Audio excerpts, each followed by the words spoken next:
ഇതിനാണ് ആൽഫാമി സുമതി. ഇതിന് മരണമില്ലാത്തതെന്നാ പറയണത്.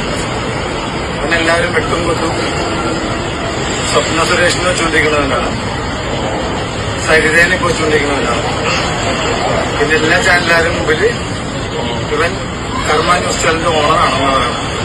ഇവൻ വേറൊരു ജോലിക്കാരൻ മാത്രമാണ്. അപ്പോ ഇവരാര് വന്നാലും അവരെ എതിർക്കും, വെട്ടിക്കൊല്ലും എന്ന് പറയണം. പിന്നെ അടുത്ത തന്നെ കേന്ദ്രമന്ത്രി ആവണം. അങ്ങനെ ഒരുപാട് കാര്യങ്ങൾ, ഒരുപാട് പെണ്ണുങ്ങളെ കയറി പിടിക്കാനും ട്യൂൺ ചെയ്യാനുമാണ് ഇവരുടെ പണി. അപ്പൊ ഇവര് വീടും കുടുംബവും ഭാര്യ മക്കളൊന്നുമില്ല. അപ്പൊ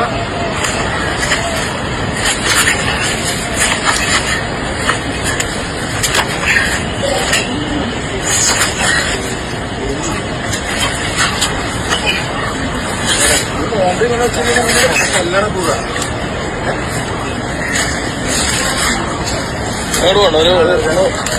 മതിയില്ലേ?